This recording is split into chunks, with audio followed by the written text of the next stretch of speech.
Mahasiswa BEM Fakultas Pertanian Universitas Geraha Nusantara melaksanakan pelatihan dan pendampingan budidaya maggot di TPA Batu Bola, Desa Simatohir, Kota Padang Sidempuan, Sumatera Utara. Kegiatan ini merupakan bagian dari program pengabdian masyarakat tahun 2025 melalui skema hibah Dikti Saintek PM-BEM. Program ini mendorong mahasiswa untuk berperan aktif dalam pemberdayaan masyarakat melalui pendekatan sains dan teknologi. Ini adalah maggot yang sudah di-open. Kegunaannya di-open adalah untuk meningkatkan nilai ekonomisnya. Karena setelah di-open, ini ketahanannya akan lebih lama. Pelatihan meliputi proses penetasan telur, pengolahan pangan maggot, hingga peningkatan nilai ekonomi produk maggot. Dalam kegiatan ini, mahasiswa didampingi 3 dosen pembimbing yaitu Dr. Insinyur Sutan Pulungan, MSI, Erin Alawiyah Siregar, STP MP, dan Fitra Maharani, SE, MF. Maka dengan dukungan dari pemerintah melalui Kemendikbud, maka lahirlah hibah pengabdian kepada masyarakat Barat Eksekutif Mahasiswa ini.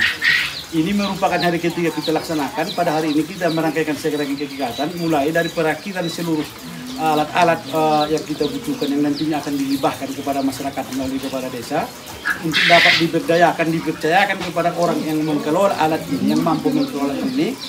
Untuk selanjutnya nanti pengembangannya akan didiskusikan lebih lanjut nanti. Mudah-mudahan harapan kita, kami dari tim dosen dengan dukungan mahasiswa mampu melaksanakan pengabdian ini sesuai apa yang kita rencanakan sehingga memberikan efek yang bermanfaat buat masyarakat.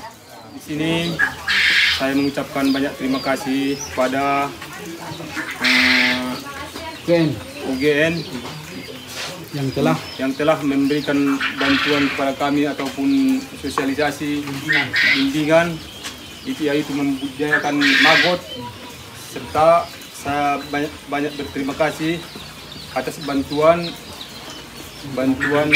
berupa alat pencacah maggot, pakan maggot sama open maggot. Nah, di sini sekali lagi saya sebagai masyarakat banyak mengucapkan ribuan terima kasih. Dari Padang Sidempuan, Sumatera Utara, tim TV One mengabarkan.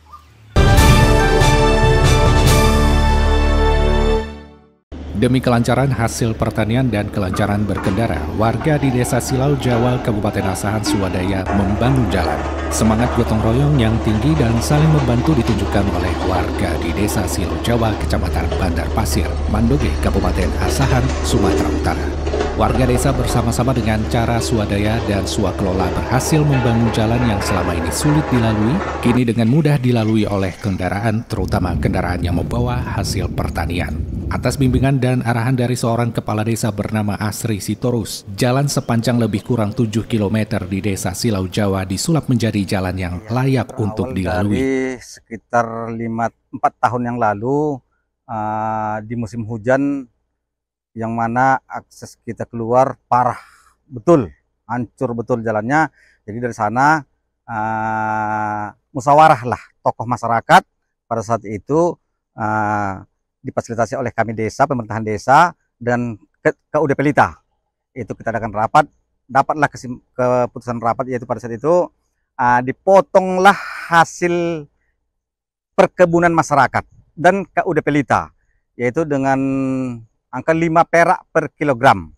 Jadi dananya itulah kita gunakan untuk perawatan rutin jalan Desa Silau Jawa menuju Senedoras, 5 perak per kilogram.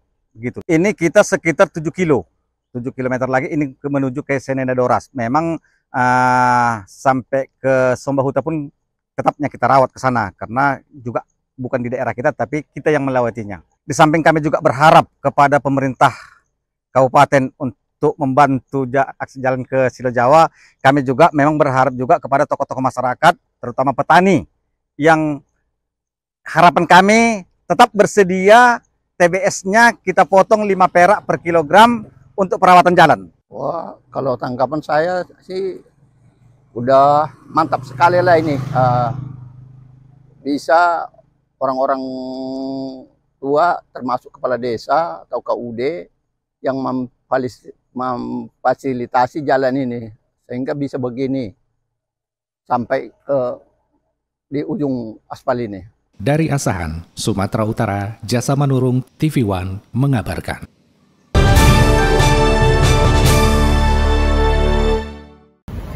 Penetapan ini menunjukkan komitmen Grand Mercure Medan Angkasa untuk mendukung pengelolaan zakat, infak, dan sedekah atau ZIS secara profesional, transparan, dan berdampak nyata untuk masyarakat di Sumatera Utara. Sebagai mitra penerima zakat, Grand Mercure Medan Angkasa yang berada di Jalan Perintis Kota Medan akan turut serta dalam program pemberdayaan dan bantuan yang diinisiasi oleh Basnas Provinsi Sumatera Utara. Basnas Provinsi Sumatera Utara telah memperkuat kolaborasi dengan berbagai pihak untuk meningkatkan penghimpunan dan pendayagunaan ZIS secara maksimal bagi pembangunan sosial ekonomi di provinsi ini. Dan kami berterima kasih sekali kepada GM Hotel Grand Mercure yang dengan upaya sungguh-sungguh melaksanakan kaitan ini.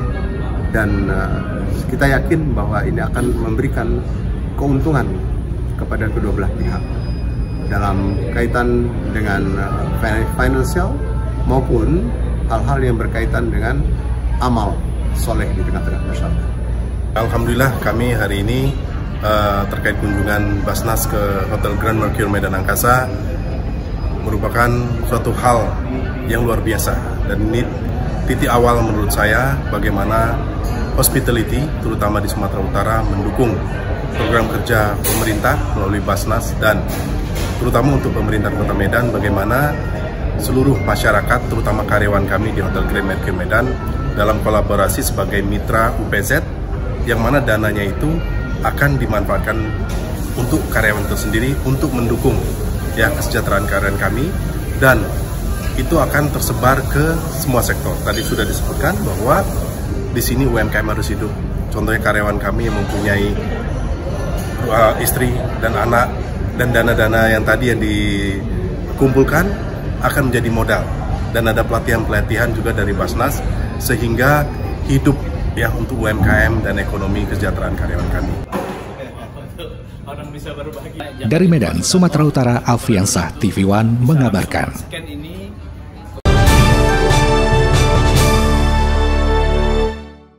Suasana riuh dan penuh semangat terlihat oleh sekumpulan ratusan orang anggota Gerakan Rakyat di Hotel Aksana Kota Padang, Sumatera Barat pada Senin pagi, tanggal 1 November 2025. DPW Ormas Gerakan Rakyat Sumbar dikukuhkan secara resmi oleh Ketua DPP Gerakan Rakyat Pusat, Sahril Hamid, yang juga disaksikan oleh tokoh inspiratif Anies Rashid Baswedan. Kegiatan tersebut menjadi momentum penting dalam konsolidasi gerakan sosial politik di Sumatera Barat. Usai pelantikan pengurus DPW Sumbar dan DPD Kabupaten serta Kota di Sumatera Barat, Ketua DPW Rita Widiyawati juga menyerahkan penghargaan kepada DPD terbaik, serta pemberian selamat langsung oleh Anies Baswedan kepada masing-masing pengurus. Anies Rashid Baswedan menyambut baik pelantikan Gerakan Sumatera Barat ini. Anies menekankan pentingnya menjaga semangat persatuan dan kesatuan dan nilai-nilai kebangsaan di tengah tantangan zaman. Alhamdulillah kita bersyukur bahwa di Sumatera Barat melakukan gerakan rakyat selamat biasa seluruh jajaran pengurus di tiap kabupaten kota. Seperti kami sampaikan tadi, bahwa ini kesempatan untuk ikut mengawal agar semua yang dilaksanakan dari negara ini bisa terlaksana. Jadi konsolidasi silaturahmi dilakukan dengan baik. Harapannya bergabung di dalam gerakan rakyat ini bisa memberikan kebermanfaatan bagi masyarakat adalah berbadan hukum organisasi kemasyarakatan sebagai badan hukum perkumpulan, dan orientasinya tentunya lebih kepada bagaimana membangun kesadaran politik masyarakat, sehingga kita banyak kegiatan aktivitas membangun struktur dan pendidikan politik. Visinya sudah pasti ya, bagaimana gerakan rakyat ini berkembang di Sumatera Barat khususnya sampai ke akar rumput masyarakat. Dan misinya yang kami kerjakan adalah kami itu saling gotong royong, saling solid untuk melaksanakan program sampai tingkat akar rumput masyarakat. Indra Mairoli, TV One Padang mengabarkan. Museum terbesar kedua di Indonesia telah diresmikan Menteri Kebudayaan Fadlizon.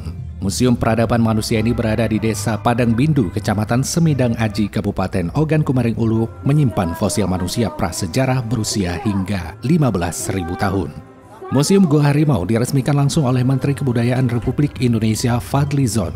Museum yang berlokasi di Gua Putri, Desa Padang Bindu, Kecamatan Semidang Aji, Kabupaten Ogan Komering Ulu ini menyimpan sejarah panjang peradaban manusia prasejarah. Di dalamnya terdapat fosil manusia berusia 3.000 hingga 15.000 tahun yang berasal dari dua ras berbeda, Neo-Mongolit dan Australomenalysia, menjadikannya salah satu temuan arkeologi terpenting di Indonesia.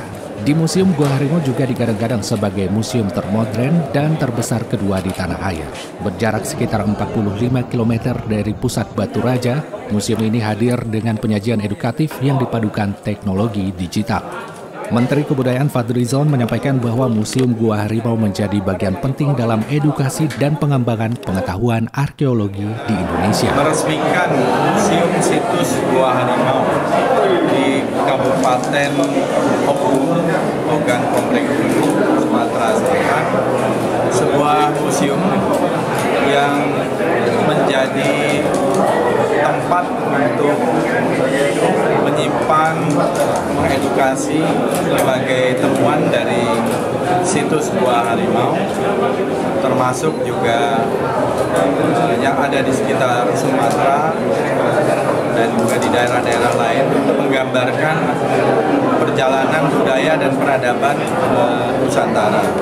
Tetapi tentu dari perspektif situs Gua Harimau. Museum ini hari ini kita resmikan dan kita harapkan kita aktifasi ke depan untuk berbagai macam kegiatan. Kita harapkan banyak kunjungan, terutama dari para siswa, generasi muda, mahasiswa, dan masyarakat umum. Tentu juga untuk berbagai kegiatan budaya, kegiatan seminar, ada kegiatan pemutaran film, dan lain-lain. Dari Kabupaten Oku, Sumatera Selatan, Herman Sawiran, Bagus Mihargo, Muhammad Taufik, TV One mengabarkan. Guna mensukseskan program Presiden Prabowo Subianto yakni makan bergizi gratis bagi para pelajar se-Indonesia, khususnya di Sumatera Utara, Kepala Kepolisian Daerah Sumatera Utara, Inspektur Jenderal Polisi Wisnu Hermawan Februanto, meresmikan Dapur Sentra Pelayanan Pangan dan Gizi di Kecamatan Simpang 4. Peresmian Dapur SPPG ini juga dihadiri oleh Bupati Asahan, Taufik Zainal Abidin Siregar, beserta unsur forum komunikasi daerah lainnya. Bupati Asahan Taufik Zainal Abidin Siregar dalam sambutannya mengatakan apresiasi dan berterima kasih yang sebesar-besarnya kepada kepolisian khususnya Polda Sumatera Utara dan Polres Asahan atas dukungannya kepada pemerintah guna pencapaian dan peningkatan program makan bergizi gratis di wilayah Kabupaten Asahan serta beroperasionalnya dapur-dapur SPPG di wilayahnya. Taufik juga menjelaskan bahwa saat ini Kabupaten Asahan sudah beroperasi 27 unit dapur SPPG dari target 56 unit dapur SPPG. Launching pada hari ini, mudah-mudahan bisa terpenuhi untuk anak-anak yang mendapat makan bergizi gratis, sehingga anak-anak kita menjadi anak sehat dan cerdas untuk menyongsong Indonesia Emas 2045. Sekali lagi kami mengucapkan terima kasih Pak Kapolda beserta Ibu Ketua Bayangkari. Dengan kunjungan Bapak dan Ibu dan seluruh jajaran Polda menambah motivasi dan semangat kami bagaimana untuk meningkatkan anak-anak Asahan ini, anak-anak yang sehat dan cerdas melalui pemberian makan bergizi gratis yang diprakarsai oleh Polres Asahan. Dan ini saya menyampaikan ucapan terima kasih kepada Pak Bupati telah membangun dan membantu SPPG yang kedua di wilayah Asahan. Mudah-mudahan ini bukan yang terakhir, tetapi ada SPPG ketiga, keempat, kelima, dan sebagainya. Ini dalam rangka mendukung cita Pak Presiden membangun SPPG untuk masyarakat, terutama untuk anak-anak kita menjelang tahun 2045. Dan saya berharap SPPG ini adalah SPPG yang benar-benar standar nasional. Apa yang keluar diproduksi dari SPPG ini betul-betul sehat, terjamin mutunya, dan tentunya tidak mengandung bahan atau bakteri. Dari Asahan, Sumatera Utara, Jasa Manurung TV One mengabarkan. Menyambut HUT Pemuda Pancasila ke-66, Pemuda Pancasila Deli Serdang gelar Paksos dan turnamen sepak bola antar pemuda di kawasan Percut Setuan, Deli Serdang. Puluhan masyarakat miskin datang dan antusias melakukan perlombaan di kawasan Komplek Pergudangan Sampali, Percut Setuan, Deli Serdang, Sumatera Utara. Masyarakat merasa senang dan bahagia adanya perhatian pemuda Pancasila untuk membantu masyarakat kecil. Antusiasme warga terlihat dari kesungguhan mereka datang untuk berkumpul, bersilaturahmi, dan mengikuti berbagai acara lainnya. Adapun beberapa kegiatan dalam HUT Pemuda Pancasila ke-66 yang diadakan Pemuda Pancasila Deli Serdang seperti turnamen sepak bola, lomba senam tari, tabola bale, donor darah, dan pembagian 500 paket sembako untuk masyarakat kurang mampu. Menurut Ketua Pemuda Pancasila Deli Serdang Junaidi mengatakan, HUT Pemuda Pancasila ke-66 ada berbagai kegiatan perlombaan dan pembagian sembako untuk masyarakat kecil.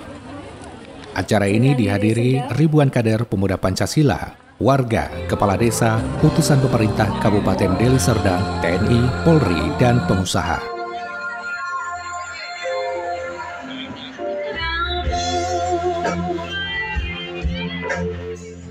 Dalam rangka acara HUT Pemuda Pancasila yang ke-66, kita adakan acara pertandingan sepak bola dari sebulan yang lalu. Sekarang ini di final antara Sintes dengan Bandar Kelipah, dan ada juga yaitu senam tabola bale, dan kita juga ada acara pembagian sembako 500 paket. Artinya HUT Pancasila ini bagi masyarakat seperti apa, Ketua, di 66 ini seperti apa? Jadi arahan dari Ketum Yapto dan Ketua MPW Bapak Musa Rajeksa di acara HUT Pemuda Pancasila, buatlah yang bisa bermanfaat buat masyarakat yang memang benar membutuhkan uluran dari tangan pemuda Pancasila. Dari Medan, Sumatera Utara, Martinus Sitorus, TV One mengabarkan.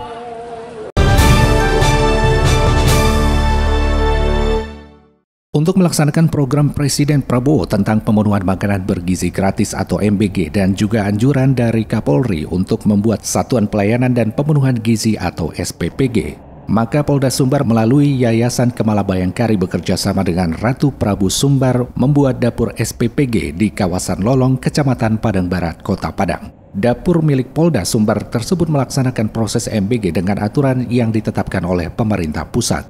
Prosesnya sangat hati-hati, bersih, dan sangat higienis. Para relawan yang melakukan proses pembuatan makanan bergizi harus steril dari berbagai kotoran dan memakai masker dan juga penutup kepala atau rambut. Mereka melaksanakan proses pembuatan MBG sesuai aturan dan bersih. Semua tempat maupun wadah makanan harus steril. Kalau dokes dan rumkit itu memang kami libatkan, Pak. Jadi mereka melihat mulai dari pembelian sampai pengolahan sampai pengiriman itu semua dites. Jadi fast food istilahnya itu. Jadi baik kebersihan, kesehatan, dan kelayakan. Jadi jangan sampai terjadi hal-hal yang tidak kita inginkan. Sedangkan Provos nanti dia memang ke situ melihat, mengawal sampai dari pemberangkatan sampai daerah perjalanan dan ke tempat yang akan ditempatkan. Ketua DPW Ratu Prabu Sumbar Joni Putra Sikumbang selaku mitra Yayasan Kemala Bayangkari menyebutkan SPPG milik Polda Sumbar ini selalu dipantau oleh Ratu Prabu dan pelaksanaannya harus sesuai aturan yang ditetapkan oleh pemerintah pusat. Kami memastikan penerima manfaat dari pembangunan SPPG ini mendapatkan makanan bergizi gratis dengan baik dan tidak ada kendala di lapangan. Kepala SPPG Polda Sumbar menyebutkan bahwa proses pembuatan MBG dan SPPG tersebut harus sesuai standar dan bersih. Oleh itu kami harus diwajibkan memakai APD dengan lengkap dan memakai pakaian kerja yang bersih serta mencuci tangan dan langsung memakai sarung tangan kalau bisa. Dari Padang, Sumatera Barat, tim TV One mengabarkan.